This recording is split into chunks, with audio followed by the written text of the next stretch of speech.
Okay, so this next move is, in Portuguese we call it upa e roda, so a trap and roll, an upa, okay.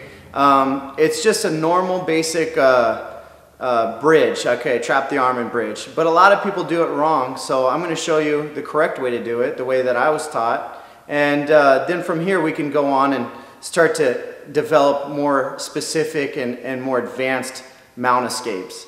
So Dane's got me down and he's in mount, okay? So his feet are tight, everything's tight, right? So now what I want to do is I want to grab his arm, right? But I'm not going to grab it up here. So I have to bridge or buck. Bridge would mean I stay like in the air. I'm going to buck up and down to put his hands over my head. So I buck, right?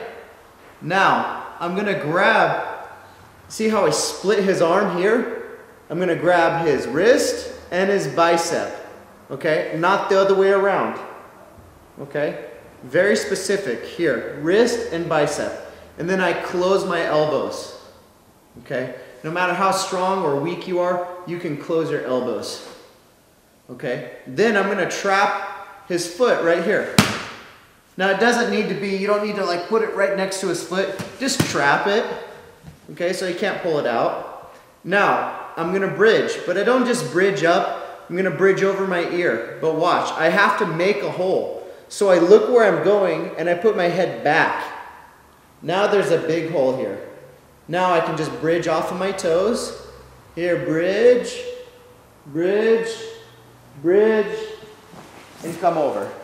Now immediately you want to posture here. Immediately. Don't stay down and get lazy so he can grab my head and then I have a whole battle to do here. Okay?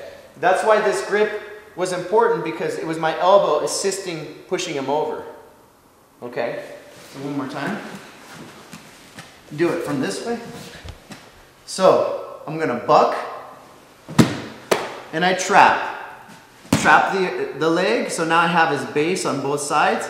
I look where I'm going, my head goes back, so now I create a hole, and I bridge with both feet. Look at how my ear's on the ground. See how my hips come high? And posture. Immediately. Okay, one time in normal speed.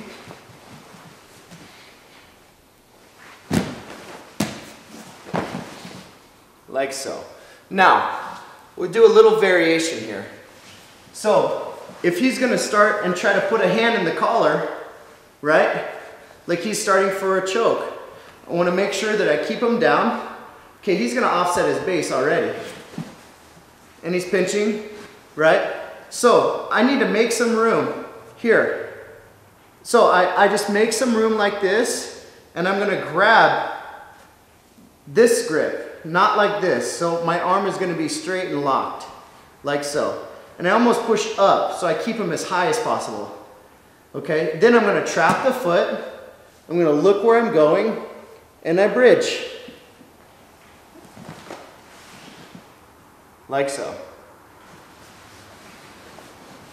Anytime somebody inserts their hand in the collar, you immediately defend, because the first hand is going to be the choking hand. So I have to use my 4 fingers here and get some space so I can breathe, right? Then I'm going to grab here in the shoulder and I keep my arm straight. Now I trap, look, open my head back, and I bridge. And I posture up. Now, sometimes if he's real deep like this, I bring this hand like this. Notice how I bring this hand over here and I keep this and I pull my head up. Okay? Sometimes you'll never be able to get the hand out of the collar. It won't ever happen, but just as long as it's not deep. So look here. This is fine. You have to be able to be comfortable here and play from this.